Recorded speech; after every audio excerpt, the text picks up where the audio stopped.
Hello, welcome to another episode of One for the Table. My name is Kimchi. And I am John Kung. Yesterday was National Grilled Cheese Day, Oh, it was. and we didn't make any grilled cheese. Not a single one. And we should be ashamed of ourselves. What did we eat instead? What did we eat yesterday? We had sushi. Oh yeah, we did. Yeah, the sushi was good. What did you eat for lunch or breakfast? Breakfast, I made yukbang. Ah, yeah, you did. And the yukbang was very delicious. Oh my god, how old are we that we can't remember what we ate yesterday? We're old. We're super old. But not that old. I mean, you're a logo girl. Yeah, well, what TV channel have you been on? I don't even know. I'm on the channels that you can get on, like, using the antenna on your television. No, I'm I'm the ones with the old school, like your great grandparents' TV, where there's only like 8 channel on the things and it goes ka-chunk whenever you like flip it. Did you ever have those? You probably didn't, because No. I remember this when I was like a tiny kid. I would be able to like go up and like it would be like an audible mechanical click on the TV to change the channel. Well, we didn't have TV that young, so it sounds like you grew up very privileged. It was in Hong Kong. Yeah, we had TV then. Yeah, I remember my grandfather had a TV like in his room, and he would always watch like news and the weather. And I'm like, you never go outside of the house, Grandpa. Like, why are you always watching the weather? Like, what difference does it make to you? It is old people and the weather. Also, you don't leave the house. Like, why are you even watching the news? Or like, what good does watching the news do for you when you don't leave the house? Yeah, but like we also barely leave the house now. I leave my house all the time. I don't know Oh, about we did you. just watch a movie. Also, I'm in LA right now, Yes, welcome to LA. John is in LA. and it is not as advertised. John brought the choice sweater with him. So it's been cold and rainy here all week. The gag is, the minute I left Detroit and got into Los Angeles, it became 10 degrees warmer consistently in Detroit and sunny. So we're seeing like 80-degree days and 60-degree nights in Detroit right now. Well, I'm not seeing it, but everyone else is. And it is cold and rainy here in Los Angeles. But it's okay because I'm snuggling up next to Butter, Kim's dog. I hear like, is Butter like running around? I couldn't hear his little feet. Like, He's like clumping around. my dog is always like desperate for attention, no matter how much he gets it. Oh, he's so cute. I brought hoodies for him, and he loves them so much. He's such a handsome boy. He's a handsome boy. You are. So, speaking of rainy days, do you guys have food like in Chinese culture that you specifically eat when it's raining? I mean, like cold weather food. Congee is like the mainstay, but then there's also like dumplings in broth. In the morning time, I think they consume in Beijing. There was this slightly sweet alcoholic rice soup. It's fermented rice and it's like sweet, and people would drink it in the mornings, I think, to help like warm the cells up during the day. Mm-hmm. In Korea, we specifically eat like on a rainy day, we eat like seafood pancake or kimchi pancake. You call them fritters. I do. And you made that the first day I was here. Yes, I made kimchi pancake for breakfast for John, and he made a point to kept calling it fritter. And I'm like, why are you calling it a fritter? And his explanation was, it's fried. If it's fried, it's a fritter, I thought. But technically pancake is like fried in butter too. I guess. I feel like pancake's more like a griddle type thing, so it's more like, it's not like cooked in the oil. Oh no, let's look it up. The difference between a pancake and a fritter. Like when I think of like fritter, I think of like, it's like a fried things that like you hold and you eat, as opposed to like a pancake. Oh, I see. So technically a pancake is defined by batter, and a fritter is defined by what's dipped into batter, whether it's vegetables, fruits, or leftover meats. So that's why like I called it a fritter in my mind, because it was like, it's more kimchi than it is pancake. Well, yeah, technically it is made in the batter by pouring the batter into the frying pan. So yeah, so it is definitely like, it is a pancake, but because like there's so much stuff in it, I just for some reason in my mind, I call things fritters when there's like, when the pancake part is the secondary importance. Like for me, the important part of what we ate is the kimchi. Because the kimchi was like all the flavor, all the substance. But yeah, I still am not. I'm gonna call it a fritter. You know, you live your life. You do you. You know, if calling my kimchi pancake a kimchi fritter makes you happy, you know, then I fully support your choice. But I guess the reason for Koreans eating like seafood pancake or kimchi pancake like when it's raining is because the sound of the pancake like griddling like in hot oil sounds like the rain. Oh. So there's like a sound that like makes you like crave. So when you hear the rain, it sounds like the sound of like pancake being grilled, you know? So people like start craving it. Yeah, that makes sense. I think like if Chinese people would have any kind of like food in relation to rain and cold weather, it would have something to do with like Chinese medicine. So it would, and I don't know anything about traditional Chinese medicine, but it would, in my mind, it would be something like, you know, oh, it's cold outside, so you need to fortify like your energy, like certain elements within yourself with probably soup. It's always going to go down to soup.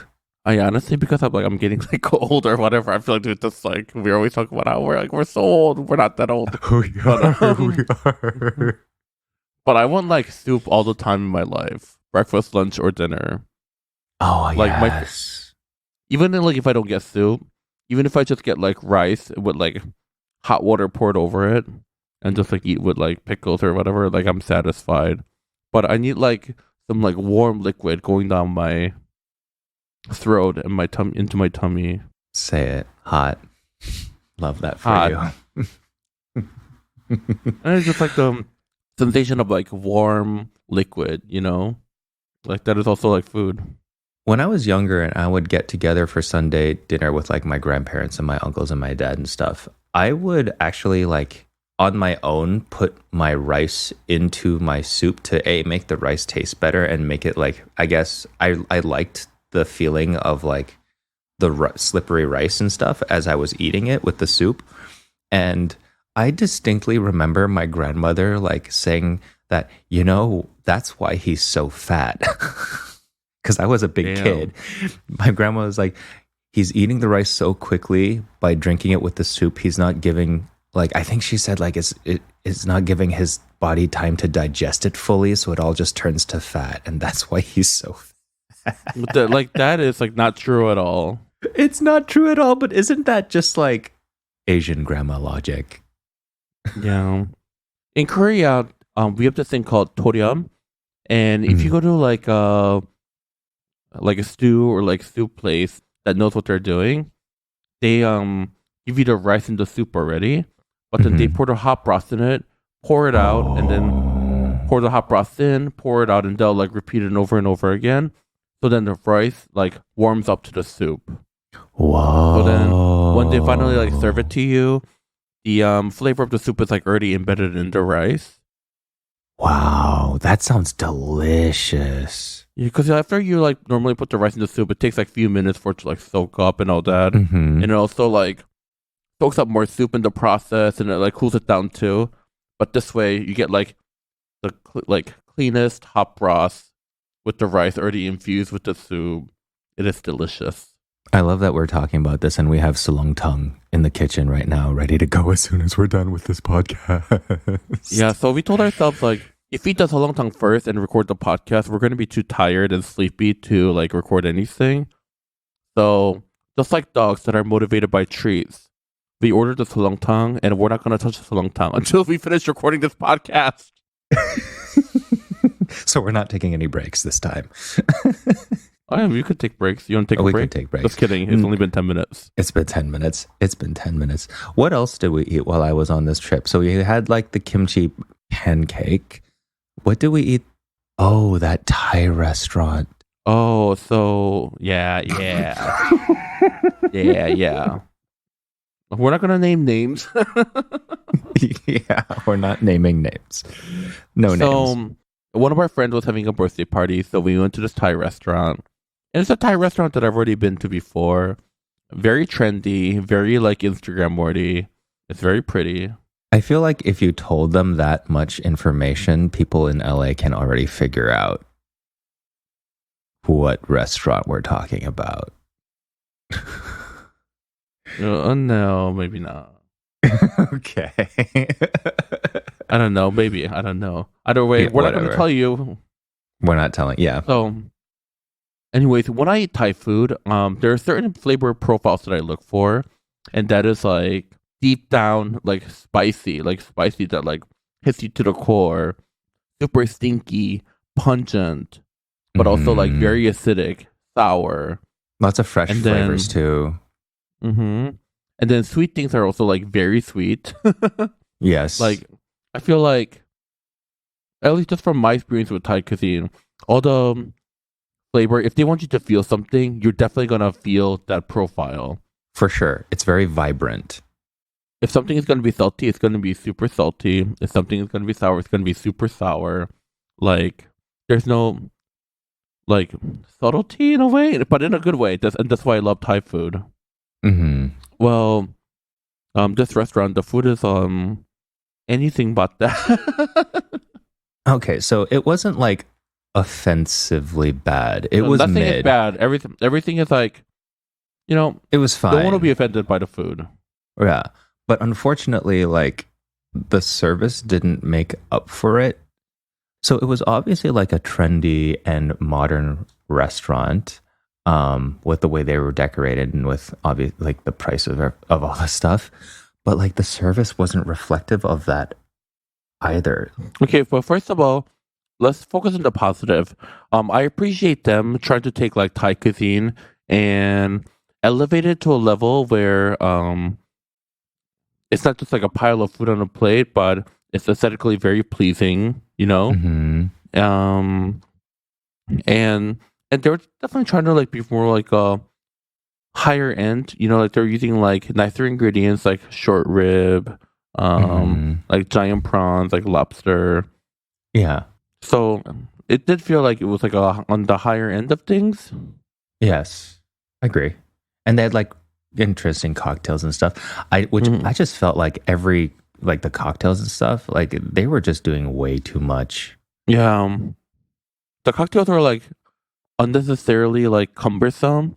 Like the cocktail served in like a pretty glass, but then they serve it with like a tiny piece of cheesecake. Then you're supposed to take a bite of this cheesecake and drink the cocktail, and then the remainder of the cocktail came in like this genie lamp. But like, there's no reason for it to come in a genie lamp aside from they just want to serve people genie lamp. It was just like another like, I don't know, like 2 more ounces of like liquid just like in that lamp that you just like pour into your glass and drink it. Our biggest issue of the night was all the food was coming at like a different pace, which is fine. We're just still like eating, chatting, and having fun.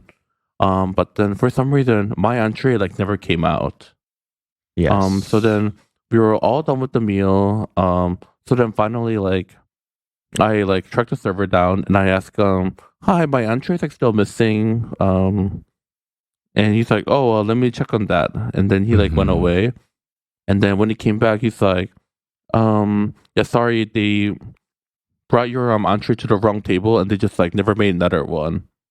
But in replacement, we can give you a drink." And I was like, "Oh, I don't drink." He's like, "Then we'll give you a Thai iced tea." Yeah. And I'm So like, "Okay, yeah." So it was just so bad in the way that they handled it because we were like there. mhm. First they like they said their kitchen closed at 8. We're like, no, 8:45 or whatever. Okay, so they said the kitchen and the bar closed at 8:45. Granted, we were there on a Tuesday, right? Yeah, It but it was was like a birthday reservation, and like yeah. And so it started off with them saying that like, you have to get your orders in all at once as soon as we sat down. Our reservation was I don't know like 6 or 7. I don't remember when it was. it was at 8. Oh, so we showed up 45. Our reservation was 45 minutes before they closed. Yeah, Why would they take a reservation? Okay, anyway. So we did get all of our orders in. We even ordered dessert up front. And I didn't get my cocktail. It doesn't really matter. They did end up making me my cocktail. But like they said to you all those things. And like we were eating really fast. We were like trying to get all the things cleared up and done. And then they offered you all of that. But I don't understand. Like if they brought your food to the wrong table, like wouldn't they have like told us that's why your food was getting delayed in the first place? But also, like, if they brought it to the wrong table, wouldn't you just like have someone make it right away Yeah. instead of just like, Yeah. It was just so bizarre. Like the fact that they would accept a reservation 45 minutes before closed and a birthday reservation for like a huge party for that matter. And then they'd offer you that, but So, and then I think like the kitchen staff were coming in and out, and they saw like who was at this table, which like there were like other queens from like Drag Race that was there, and I think they recognized us. And then all of a sudden, like later, he comes back and it's like, "Oh, I'm sorry for all the trouble. We love to offer you a $50 gift card, for next time," which like they didn't offer before, but all of a sudden, like now, yeah. So definitely, like our servers were, I would say, like straight guys, and our bussers were like straight guys, and then people from the back of the house or the kitchen might have been like women and like queer people. It was like yeah. Yeah, and then they recognized y'all, and then the service for the last like 15 minutes that we were there got noticeably better. But at that point, I was just like, just own it at that point and just get us out of the restaurant. And also, I feel like they should have mentioned, like our kitchen closed at like 8:45. Then I feel like we would have made the reservation earlier or like gone somewhere else, Yeah, for sure. Like I'm still just like so confused that they would like we were like sitting down and we were still like ordering, which like we were still ordering cocktails when they told us that we need to like order dessert like right away too, Yeah, it's just bizarrely run, and then they asked for photos. Which photos we're more than happy to take, but I think for like bigger parties, because they're able to like stop the gratuity on, like also like the quality of service like definitely goes down too, because like they're guaranteed this money no matter what. Yeah, what kind of service they give. I guess so. I mean, I don't think that's an excuse at all, especially if you're it's supposedly. Not an excuse, but I mean, like I'm just trying to think like, because in my experience working as a server too, not me, but I've seen like other servers just like slack off on like big tables where they're able to set the gratuity on because they know they're getting the gratuity. So, I always like, because big parties mean so much to the restaurant, we always like made extra special like effort to take care of them because you want parties to come back. But that's neither here nor there. Like that restaurant was again, every restaurant is different, Yeah. That restaurant was a low light. I mean, again, like the staff afterwards, like nice and everything, but I don't even know if I want to go back to use this $50 gift card. Yeah, it would make a good gift for somebody. Yeah, it's just there's so many great restaurants in LA. If my experience is like, I'm not asking for like A+ service. I'm not asking, I don't even want free stuff. I just want to be treated with respect, and like a normal solution. And I just be like, oh, I'm so sorry, to like mess up your order. But let me like ask the kitchen to like open up again, just to like make your entree or something. Not offer me a fucking Thai iced tea, and then offer me a gift card after finding out who I was. I did say like every like when you live in a city with so many good choices like LA or New York or Chicago or whatever, like every restaurant that you go to is like you saying no to all the other possibilities that are out there, which is probably why a few people like stress out or like their reservations mean so much to them, because like every dining opportunity is like an experience for them. Yeah, I don't know. Every meal counts. Like every meal is so important to me. I just like don't want to like take my money, business, and my time to a restaurant that like I just didn't like enjoy myself fully at. Well, we ate at a lot of perfectly great other places. Leo's Taco was the first stop that we made after I landed in Los Angeles. Yes.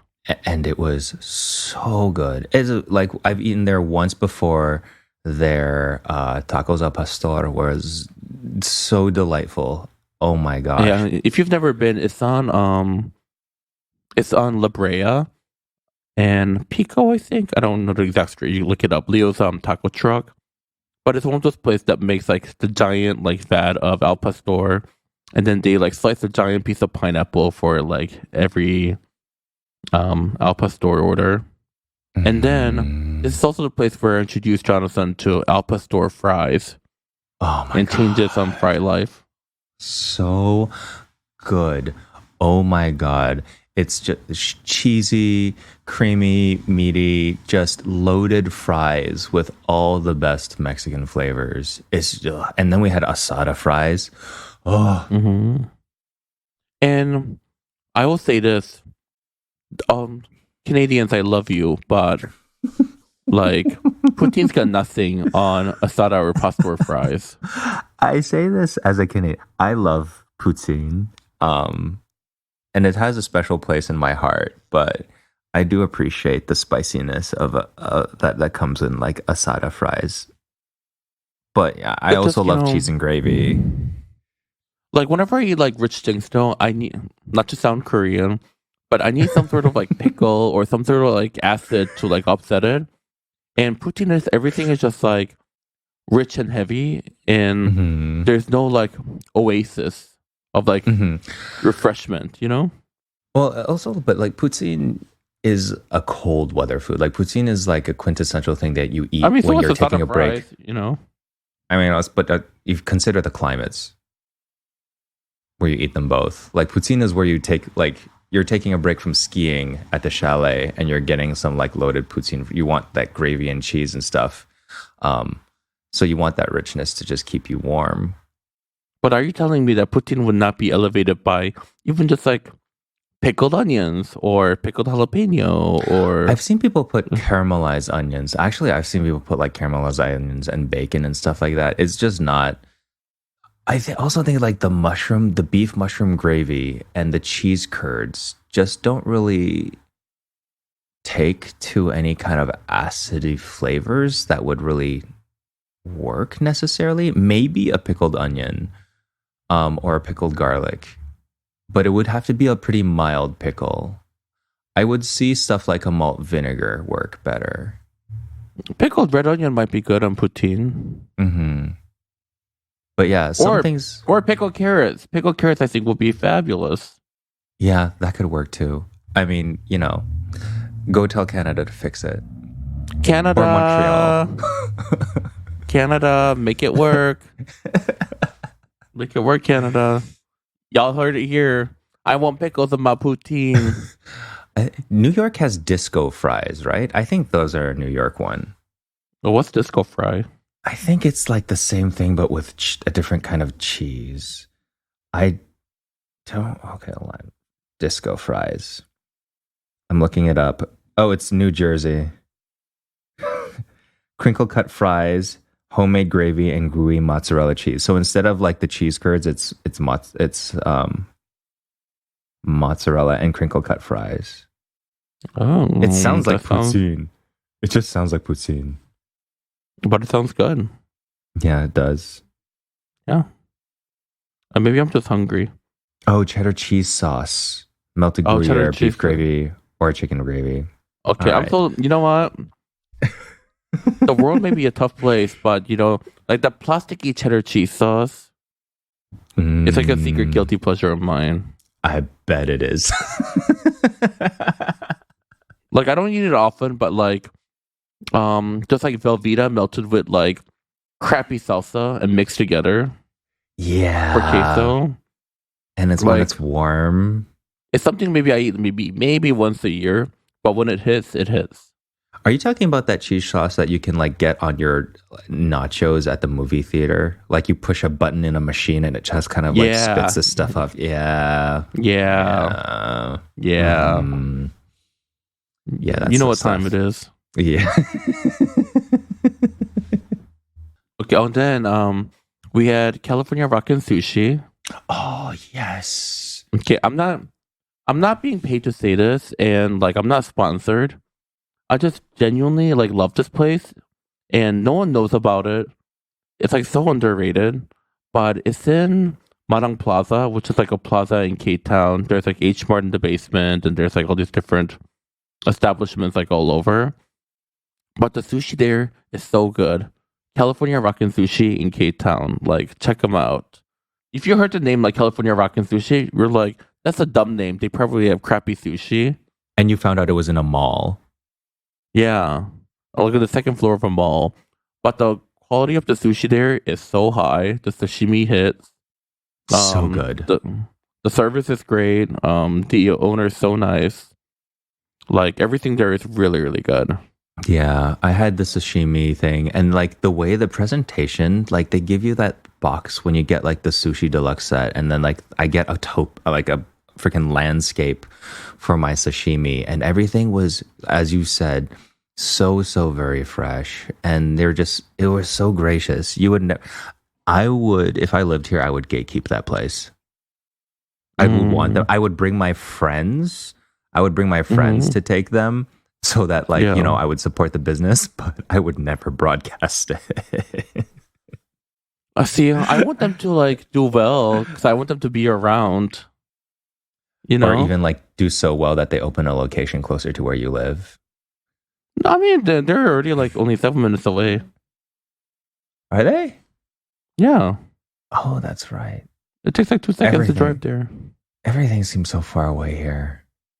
I mean, that's how I felt about Detroit. You're like, the closest grocery store to me is 40 minutes away. But that's fine because they all deliver. Mm.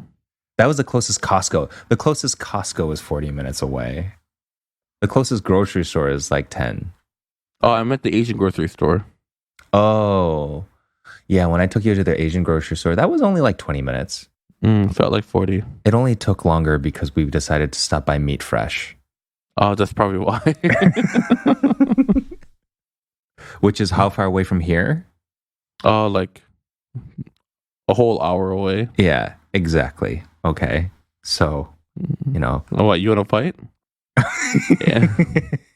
If you guys ever had Meat Fresh before, it's like a Taiwanese like dessert place, and you can get like hot or cold like tofu pudding, like in like a sweet ginger sauce, or like shaved ice with like taro and like sweet potato dumplings with boba and yeah. black grass jelly is like what they're known for. So good. And like And the grass jelly is so good. And if you've never had grass jelly, it's hard to describe, but it has like an herbal taste. And you can eat it hot or cold. I like it hot. John likes it cold. No, sorry. I like it cold. John likes it hot. And you can pour a little like creamer on it to make it creamy. Or you can just like eat it on its own. It's supposed to be good for you. I don't know.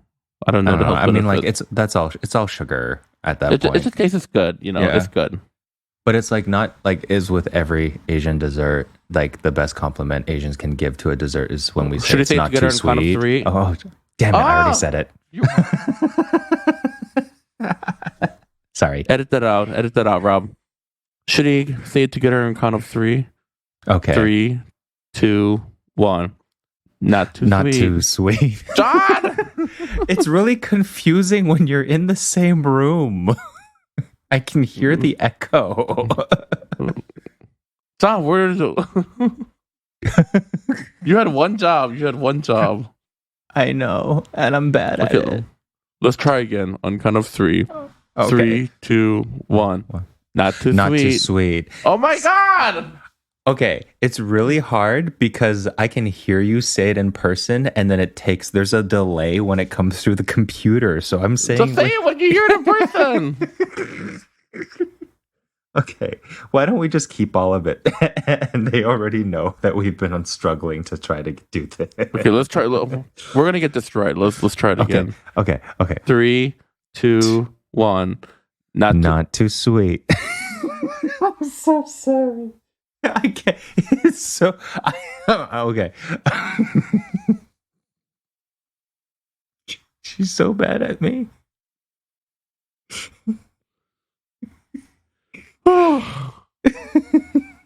Anyways, moving on. It's not too sweet. That's the best Not thing too that an sweet. Asian person can say about a dessert. Mm-hmm.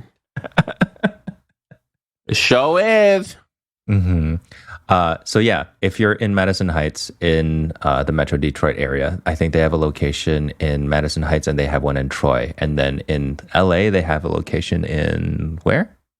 It's like not in LA proper, but like like on the outskirts of LA somewhere.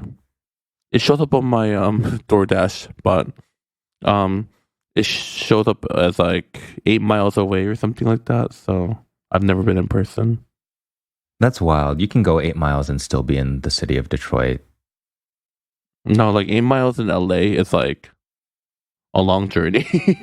Yeah, that's so wild. Like it can, if in an Uber here, it could take like an hour to go 3 miles. Yeah.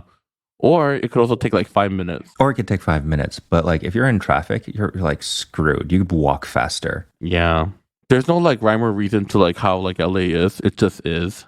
Mm-hmm. And you better hope that there's no traffic at whatever time you're traveling. See, in Detroit, I feel like it would be standard for like something, I guess like 15 or 16, 18 miles away to take like 15 minutes to get to from like the freeway. 15 miles, that sounds so far away. Right. So anyways, tomorrow we're going to go to Sawtell, which is like a little like Japan area. And they have like a lot of great Japanese restaurants there. A lot of great Asian restaurants here in general. I was thinking maybe I could take you to a place that does really good sukemen. Sukemen. Oh, is that the one you dip? Yeah. Yeah. So sukemen, do they use somen or soba noodles? They use soba. Oh, right? Ramen noodles. Ramen noodle. Oh, that's right. Okay. I saw it on an episode of Naruto. I've never had it myself. But yeah, it's really good. And the broth like is super concentrated, right? Yes. And then there's like different locations, and I guess like the difference is like one location like their broth is like fish based, and the other is like meat based. Oh, interesting. And the broth is like very pungent, which is like very shocking for like Japanese food. Mm-hmm. What are the other things from LA that you want to eat while you're here? I would not be mad if I got to have try another flavor of croissant taiyaki from Mumu Bakery. Mumu Bakery, yeah. Because I've had custard. I think I have their pumpkin flavor, and I've had red bean. I'd probably like choose like a chocolate or something now. Have you had the cream cheese one yet? Yes, that was so good. Yeah, that one is like my fave. Yeah. So taiyaki is like, how do you describe it? It's like a normally it's like a pancake almost batter that they fill in the shape of a fish. Like fish mold. Yeah. And then inside you can stuff it with anything from like red bean to mozzarella cheese to like custard. But this place, over here they use like a croissant batter. Oh, it's so good. So that it's crispy, like flaky, crispy, but also like sugar is like caramelized on the outside. Oh, yeah. And very like buttery. And I like the cream cheese one because like when the cream cheese is warm, it gets to be like a little sour. So that little like sour creamy cheese paired with the caramelized buttery crust. You really need any kind of fat. You needed it to be just the tiniest bit of acidity to balance it out. Doesn't matter what you eat. I love my acid. So like, yeah, the things that I normally get when I'm here, especially since I'm doing a longer trip, like I always want tacos. I always want some kind of Korean food. When it's cold, I want sulongtang. When it's warm, I want nyangmyeon. We could do I'm still down to do a spicy tteokbokki challenge with you and videotape it if you are. We could, yeah. Yeah. Yeah. Tteokbokki is like rice cakes served in like a spicy sauce, would you say? Yeah, spicy sauce. Mm-hmm. Yeah. Every family makes it different. Some just make it with chili powder, or some make it with gochujang. Gochujang. Gochujang. Gochujang. As you people call it. I where did we see it? Because in the last episode we talked about how like gochujang was like that girl that all of the Western chefs were like just experimenting with. Oh, and you think putting like it on gochujang is like a everything. salad dressing? Yeah. Yeah. But then we saw like Eric Kim from the New York Times. He had like a gochujang butter noodles that actually sounded really good. But you know, Is he the same person who made these like gochujang cookies? yes, yes, those were brilliant. Eric's amazing. Did you actually bake them? I didn't. Oh. So how do you know if he's brilliant? Oh, I had him. I didn't bake it. Oh, you had myself. him? Okay. No. I was Okay, you bake? I just cannot imagine like Jonathan Kong like baking. Oh, I can't either. I mean, I do it if I have to. And I'm actually like pretty good with like coming up and playing around with flavors for sweets and desserts. But like the act of baking itself, I don't like it. I just feel like baking is very like anti John Kong because you're someone who measures with your heart. I definitely do. And baking is all about like measuring like with science, you know? Exactly. Like if I have to like get measuring cups and like liquid measuring cups and like measuring spoons and stuff like that, I just hate how messy it.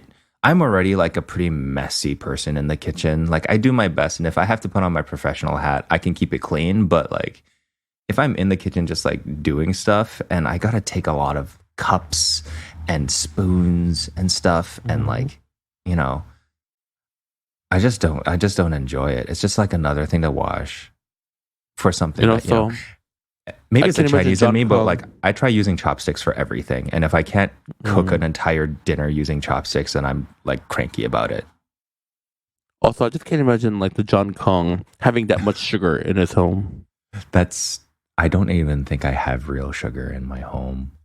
That's not in the form of like maple syrup and honey. I have like sugar substitutes. Like stevia? Erythritol and monk fruit. I use those two things a lot because I only use sugar to counterbalance like savory flavors most of the time. And I think that like artificial sweeteners, they don't taste good by themselves. They don't taste good in coffee or tea. But if you're adding them to like soy sauce or salty things just to like bring balance and to the flavor profile of the dish, they work very, very well. Like you cannot tell it's not sugar in that way. So if I'm adding it to like a soy sauce to like steamed fish or something like that, yeah, can't tell. And also, on next week on Monday, we're going to Nozawa Bar. Yeah. So sushi is one of the things that I try to get when I'm here, just simply because we have like proximity to like such good fish in the Pacific Ocean. And Nozawa Bar is one of those omakase place where basically they only take 10 customers at a time, and you have to like get tickets for it. Basically, it's almost like a sushi show in a way, where a chef and then like maybe 2 or 3 assistants of it is like make everyone's dinner for that night, but each course of sushi served like one piece at a time but at the same time to like all the diners. Yeah, it's so good. It's so very good. There was a place in Hong Kong that's kind of like that I really liked going to called Sushi Sase. It was in Lang Kwai Fong. I don't know if it's opened anymore, but that was like one of my favorite places to go. I would go there for like lunch because it was more affordable. But yeah. But we should like answer a couple of questions. Wow, we have questions? Because we didn't go through all of them last time. Did we do this one last time? This one's from Matt, and they said, question for both of you. What's your favorite dish/meal you've ever had? Have you ever tried to recreate it? You know, I barely remember what I ate yesterday. So For me to remember if I've answered this question or not, it's kind of like a hard question.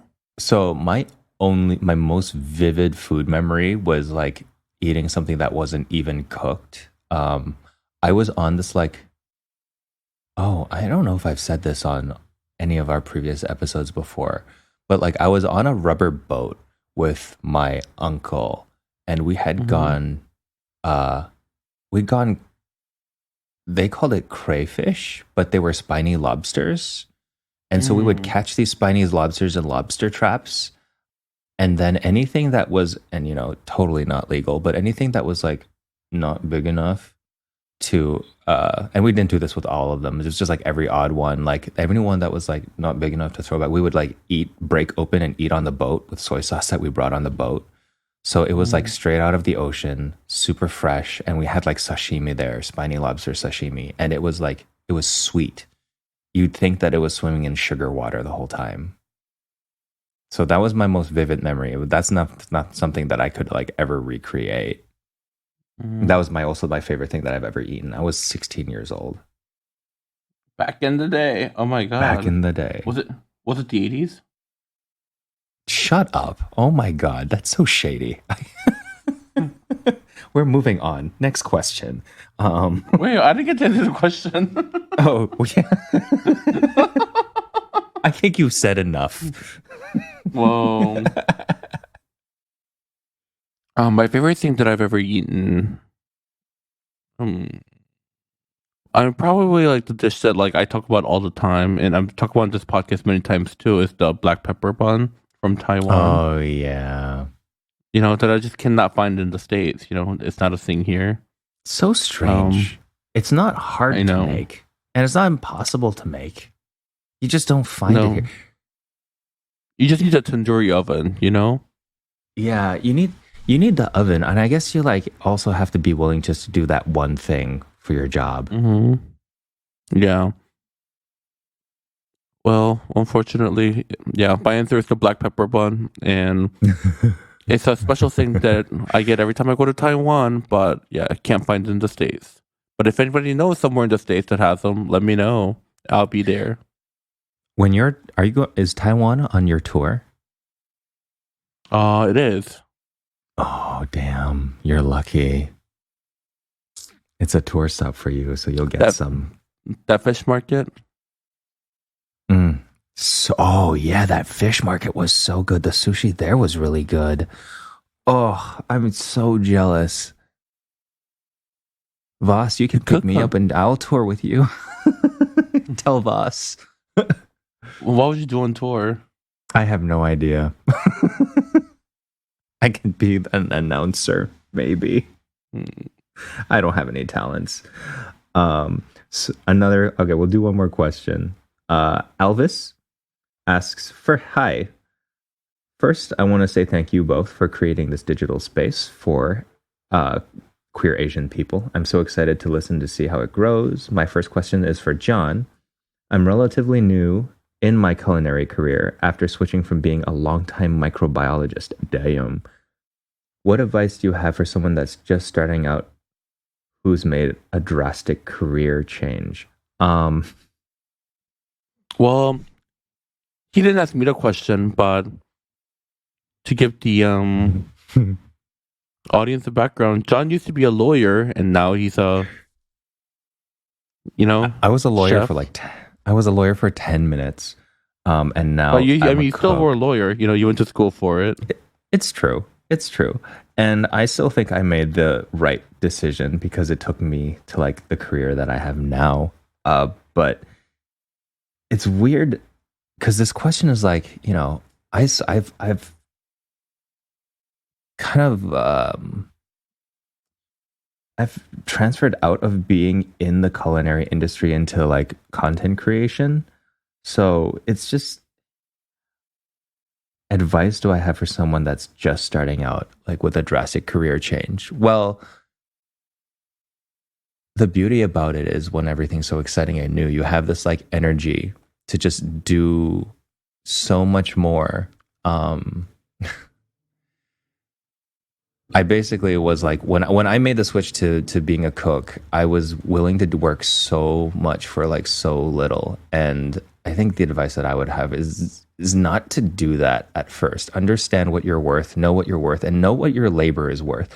Especially going from a job where like being a microbiologist to a cook, suddenly like you're going from a job where like your mind is doing all the work to like your body is doing a majority of the work. And one is not more prestigious than the other. Both things are hard work, and you should charge for your labor accordingly. Just because it's something you're doing physically doesn't mean it's not valuable.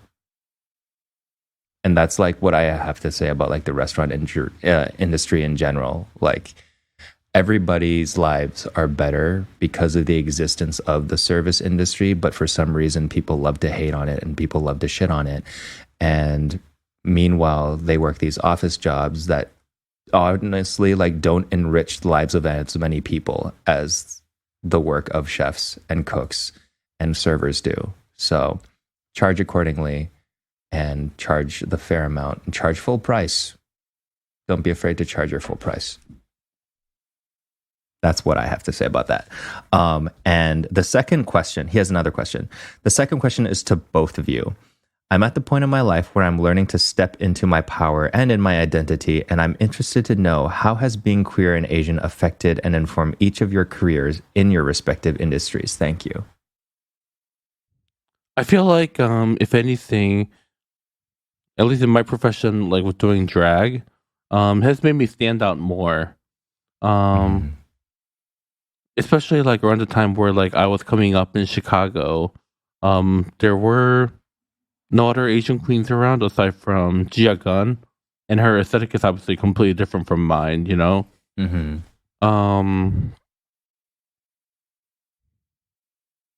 She is the boom boom gun.